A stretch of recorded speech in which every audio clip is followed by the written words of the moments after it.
James was sent to the mainland for a day off, so Thomas looked after his trains. Duck ran the fast one, which connected with Henry's passenger trains at the junction. This made him feel very important. "It shows how the Fat Controller depends on me," he told the others. Percy was in charge of the goods trains and ran down to the harbour. He enjoyed that. His stone trucks were dealt with by Boko, the diesel belonging to the quarry company. One day the snow on the upper railway had delayed the train from London, so Henry's passenger train was late too. While Duck was waiting for him at the junction, the blizzard spread across Sodor.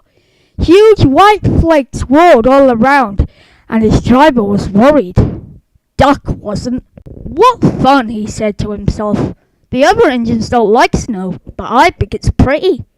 And I've got the rails to guide me, so it won't give me any trouble." His driver was not so confident.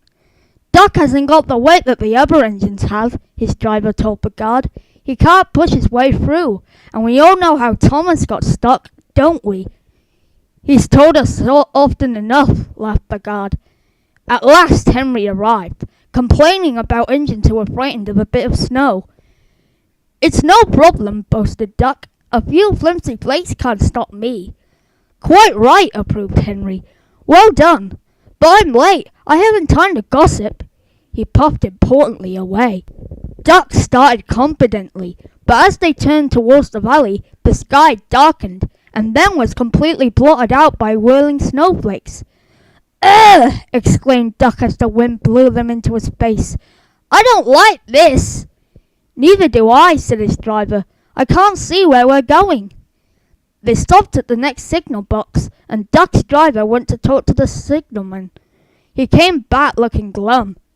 "There are deep drifts ahead, I'm afraid," he told the passengers. "We can't get through." "The signalman says Duck must take you back to the last station," he went on. "We'll get you home from there somehow." "If we're lucky," the passengers said to themselves. They weren't. Before they had gone far, Duck began to feel ill. He coughed, hiccuped, and stopped. "Help!" he wheezed. "I can't breathe properly."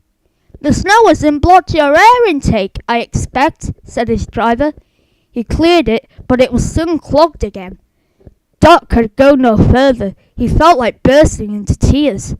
The driver got down again and trudged back to the signal box to telephone for help. Duck felt more miserable every minute. Even his driver, when he came back, couldn't cheer him up. "They promised to rescue us," he said, "but goodness knows how they'll do it." They waited and waited, but no help came. The snow drifted higher and was soon piled all around Duck. Suddenly he heard a whirring noise from behind. "Oh no," he thought, "not another blizzard."